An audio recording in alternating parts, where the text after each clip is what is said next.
오늘 이 새벽에 하나님께서 저희에게 주신 말씀은 마태복음 7장 13절부터 29절까지의 말씀입니다. 마태복음 7장 13절부터 29절까지의 말씀입니다. 우리 다 같이 이 말씀 한 목소리로 같이 봉독하도록 하겠습니다. 좁은 문으로 들어가라. 멸망으로 인도하는 문은 크고 그 길이 넓어 그리로 들어가는 자가 많고 생명으로 인도하는 문은 좁고 길이 협착하여 찾는 자가 적음이라. 거짓 선지자들을 삼가라. 양의 옷을 입고 너희에게 나아오나 속에는 노략질하는 일이라. 그들의 열매로 그들을 알지니 가시나무에서 포도를 또는 엉겅퀴에서 무화과를 따겠느냐. 이와 같이 좋은 나무마다 아름다운 열매를 맺고 못된 나무가 나쁜 열매를 맺나니 좋은 나무가 나쁜 열매를 맺을 수 없고 못된 나무가 아름다운 열매를 맺을 수 없느니라. 아름다운 열매를 맺지 아니하는 나무마다 찍혀 불에 던져지느니라. 이러므로 그들의 열매로 그들을 알리라. 나더러 주여 주여 하는 자마다 다 천국에 들어갈 것이 아니요 다만 하늘에 계신 내 아버지의 뜻대로 행하는 자라야 들어가리라. 그날에 많은 사람이 나더러 이르되 주여 주여 우리가 주의 이름으로 선지자 노릇하며 주의 이름으로 귀신을 쫓아내며 주의 이름으로 많은 권능을 행하지 아니하였나이까 하리니 그때에 내가 그들에게 밝히 말하되 내가 너희를 도무지 알지 못하니 불법을 행하는 자들아 내게서 떠나가라 하리라. 그러므로 누구든지 나의 이 말을 듣고 행하는 자는 그 집을 반석 위에 지은 지혜로운 사람 같으리니 비가 내리고 창수가 나고 바람이 불어 그 집에 부딪히되 무너지지 아니하나니 이는 주추를 반석 위에 놓은 까닭이요 나의 이 말을 듣고 행하지 아니하는 자는 그 집을 모래 위에 지은 어리석은 사람 같으리니 비가 내리고 창수가 나고 바람이 불어 그 집에 부딪힘에 무너져 그 무너짐이 심하니라. 예수께서 이 말씀을 마치심에 무리들이 그의 가르치심에 놀라니 이는 그 가르치시는 것이 권위 있는 자와 같고 그들의 서기관들과 같지 아니하밀러라. 아멘.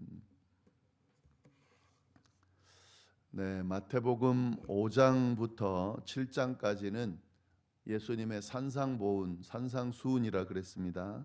예수님께서 산에서 제자들을 가르친 그 가르침을 모아놓은 그런 내용들이 보석과도 같은 보화와도 같은 내용들이 산상보훈입니다. 우리가 쭉 살펴봤고요. 오늘은 마지막 부분이죠. 7장의 마지막 부분 13절부터 끝절까지 어떤 내용이 있는지 함께 좀 보도록 하겠습니다. 13절, 14절을 먼저 보시면은 예수님께서 어떻게 가르치시는가? 좁은 문으로 들어가라라고 가르치고 계십니다. 멸망으로 인도하는 문은 크고 그 길이 넓어 그리로 들어가는 자가 많고 생명으로 인도하는 문은 좁고 길이 협착하여 찾는 자가 적음이라. 예수님께서는 예수님을 따르는 제자들에게 두 가지 길, 두 가지 문을 제시해 주시는데 하나는 넓은 문과 넓은 길이고요. 다른 하나는 좁은 문과 좁은 길입니다. 이 두 길과 문 중에 예수님께서는 제자들에게 어느 길로 가라고 어느 문으로 들어가라고 가르치시냐면 좁은 문으로 들어가라라고 가르치고 계십니다. 그러면서 그 이유를 분명하게 말씀하고 계시는데 넓은 문과 넓은 길의 특징은 뭐냐면 들어가기가 쉽고 많은 사람이 선택하며 당장은 좀 편해 보입니다. 그러나 그 끝은 멸망이다 하는 거죠. 사람들이 보기에는 좋아 보이는 그리고 많은 사람들이 선택하는 그런 쉬운 길인데 사실 그 끝이 중요한데 그 끝은 멸망의 길이다 하는 거죠. 그러니까 이 길로 가면 안 되는 거죠. 그래서 예수님께서 이 길로 가라는 말씀을 안 하시는 겁니다. 그럼 좁은 길은 뭐냐? 좁은 문은 뭐냐? 들어가기가 어렵고 그리고 많은 사람이 아니라 적은 사람만 선택하고 힘들어 보이는 그런 길입니다. 그래서 사람들이 잘 선택을 안 하죠. 누가 어려운 길, 힘든 길로 가려고 하겠어요? 그런데 그 끝은 생명이다 하는 겁니다. 그러니까 이 제자들에게 끝이 생명인 길로 가야지 멸망인 길로 가면 안 된다라고 그렇게 가르치고 있는 거죠. 그러나 좁은 문, 좁은 길을 선택하기가 쉽지는 않죠. 다 저 길로 가는데, 다 넓은 문, 넓은 길로 가는데 나만 좁은 문을 가고 좁은 길을 걸어간다는 것은 사실 쉽지는 않지만 예수님은 분명히 알고 계시죠. 그렇다고 멸망의 길로 가면 안 되잖아요.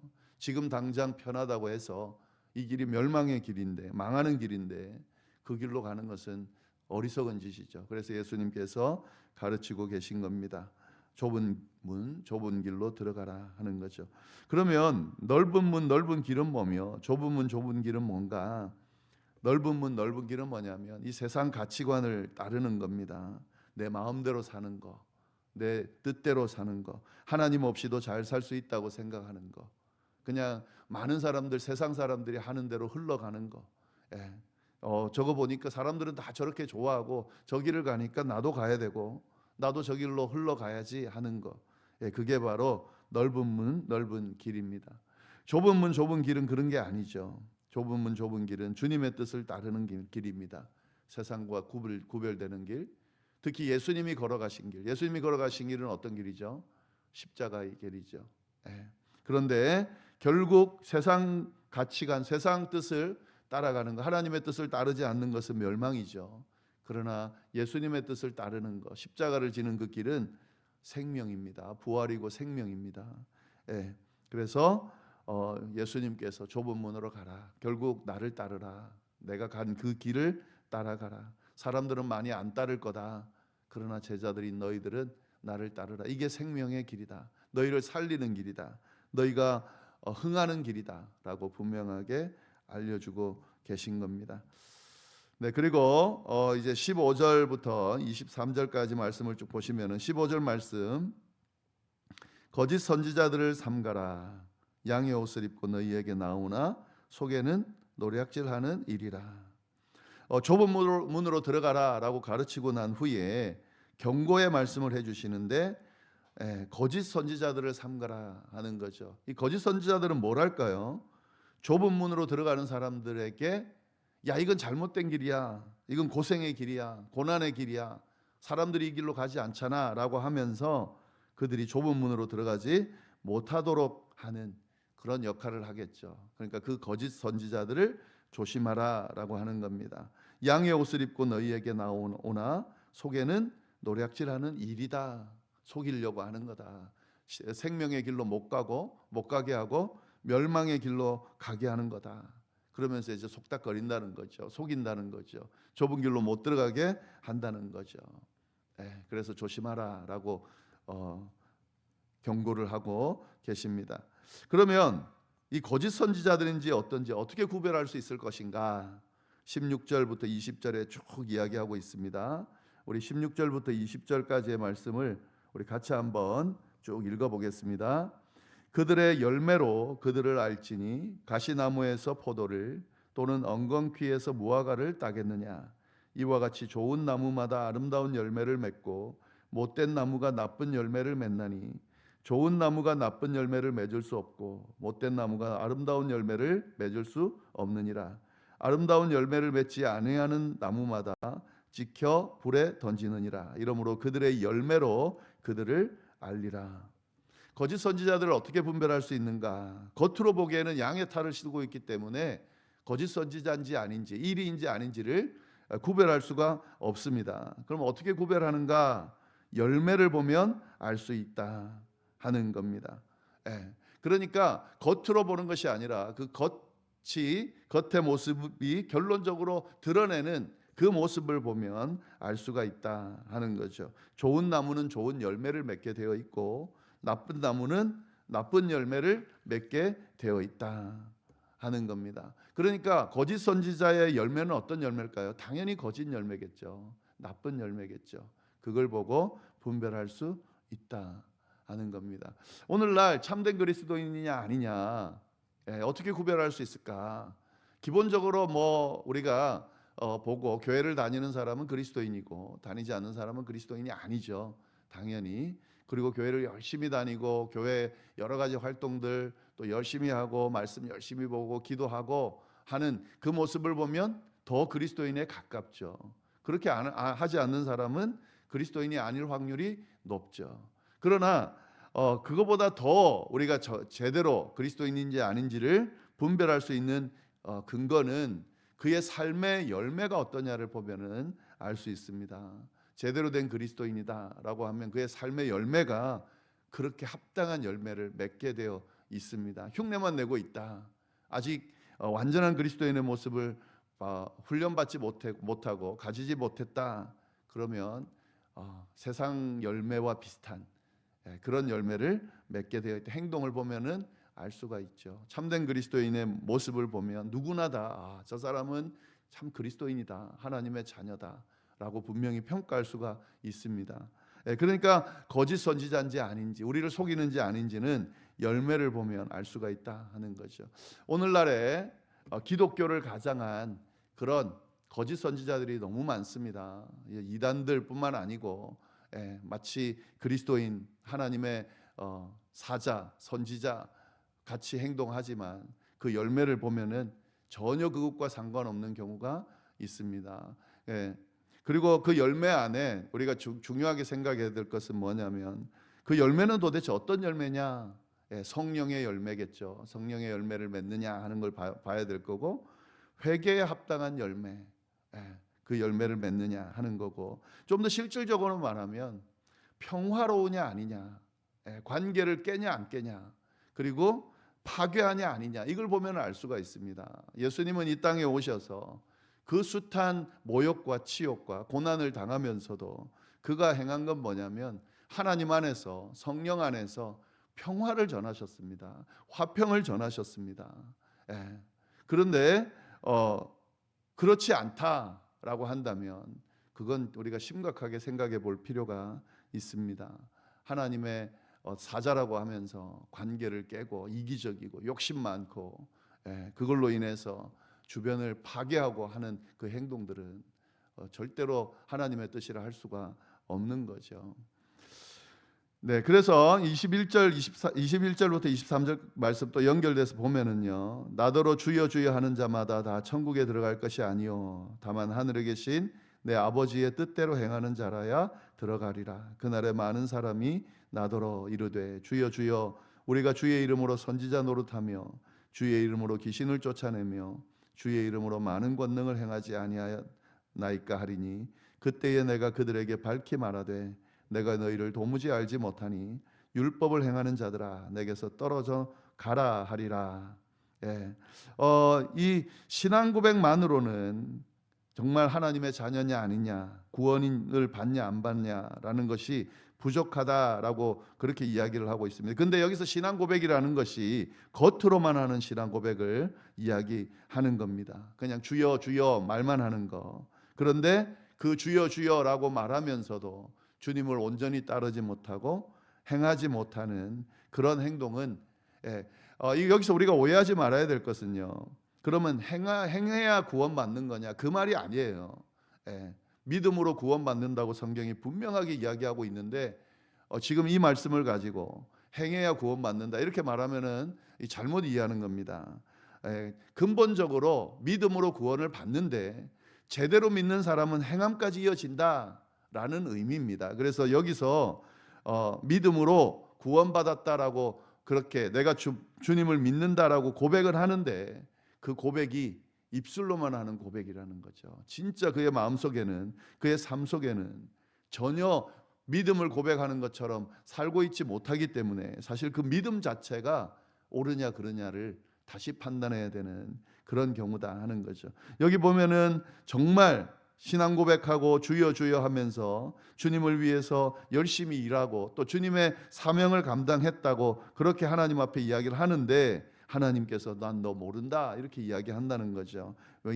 여기서 모른다고 할 때는 그가 행한 모든 것이 진심으로 믿고 행한 것이 아니고 또 믿음에 따른 행동으로 보여준 것이 아니고 자기 욕심 따라서 자기 이익 따라서 했기 때문에 모른다라고 그렇게 이야기를 하고 있는 겁니다. 그래서 단순한 종교적인 행위나 율법을 행하는 것만으로 그것이 온전한 구원에 이르는 것이 아니라 믿고 그 믿음대로 행할 때 그때 구원에 이른다라는 말씀을 분명하게 이야기를 하고 있습니다. 네, 그러면서 이어서 그래서 어떻게 해야 되는가? 그러므로 누구든지 나의 이 말을 듣고 행하는 자는 그 집을 반석 위에 지은 지혜로운 사람 같으리니 비가 내리고 창수가 나고 바람이 불어 그 집에 부딪히되 무너지지 아니하나니 이는 주초를 반석 위에 놓은 까닭이요. 나의 이 말을 듣고 행하지 아니하는 자는 그 집을 모래 위에 지은 어리석은 사람 같으니 비가 내리고 창수가 나고 바람이 불어 그 집에 부딪히매 그 무너짐이 심하니라. 이 산상보훈 마지막 가르침이라는 것을 좀 잘 보면은 좋겠습니다. 마태복음 5장부터 7장까지 여러 가지 팔복부터 시작해 가지고 황금률도 있고 예수님의 그런 정말 핵심되는 가르침들이 쭉 있고 마지막 마무리에 이 말씀을 하고 있다 하는 거죠. 그러면서 이 비유의 말씀을 하는데 두 종류의 집 짓는 사람을 비유하죠.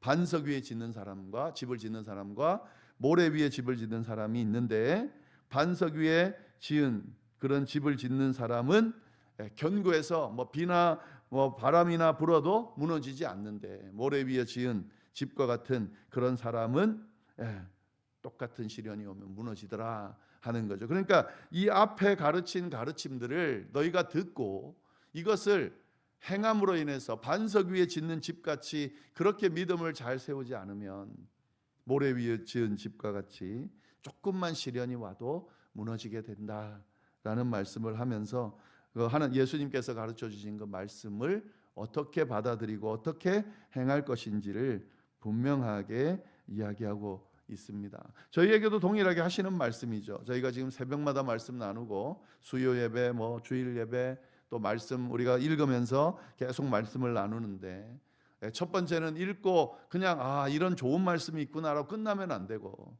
이 말씀이 내 삶과 일치될 수 있도록 몸부림치는 그런 모습이 있어야 되고요.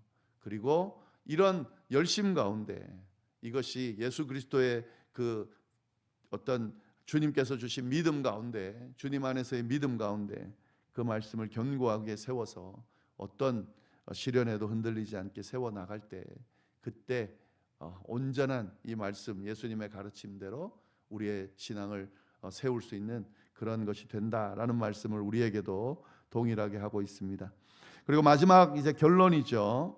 28절 29절 예수께서 이 말씀을 마치심에 무리들이 그의 가르치심에 놀라니 이는 그 가르치시는 것이 권위 있는 자와 같고 그들의 서기관들과 같지 아니함일러라. 그러니까 이 당시 종교 지도자들 율법을 가르치던 자들과 비교했을 때 완전히 새로운 게 아니죠. 율법을 해석하면서 놀라운 권위 있는 그런 말씀으로 무리들을 가르치시니까 당연히 놀랄 수밖에 없는 거죠. 그래서 이 가르침을 들으면서 사람들이 굉장히 놀랐다 하는 거죠. 무리들까지도 놀랐다. 제자들만 놀란 게 아니라 무리들도 놀랐다 하는 거죠. 그래서 예수님의 존재가 어떤 존재인지를 분명하게 이제 알게 되는 그런 계기가 됐겠죠. 네, 오늘 말씀 하나하나 정말 그냥 흘려버릴 수 없는 말씀들입니다. 이 말씀을 잘 새기면서 정말 하나님의 말씀이 우리의 삶 가운데 작용하고 그래서 그 말씀이 우리를 사로잡고 반석 위에 세운 집과 같은 믿음이 견고하게 서는 우리 모두가 될 수 있기를 간절히 바랍니다. 기도하겠습니다. 하나님 아버지 참으로 감사합니다. 귀한 말씀으로 또 저희를 깨우치시고 특별히 산상보훈을 통해서 우리에게 귀한 교훈의 말씀을 주셔서 감사합니다. 주신 말씀 깨닫고 우리의 삶으로 행동하면서 진짜 예수님의 제자다운 그리스도인다운 삶을 살아가는 저희가 될 수 있도록 인도하여 주옵소서. 주님 저희에게 두 가지 문이 있습니다. 넓은 문도 있고 좁은 문도 있습니다. 그러나 어떤 문을 선택하든지 멸망의 길이 아니고 생명의 길을 선택하고 올바른 길로 걸어가는 세상 사람들의 흐름이 아니라 정말 주의 뜻을 따르며 주님 걸어가신 길을 걸어가는 그런 저희들이 될 수 있도록 인도하여 주옵소서. 이어서 드리는 개인의 기도와 중보기도 위에도 함께하여 주시기를 간절히 바라고 살아계신 예수님의 이름으로 기도드립니다. 아멘.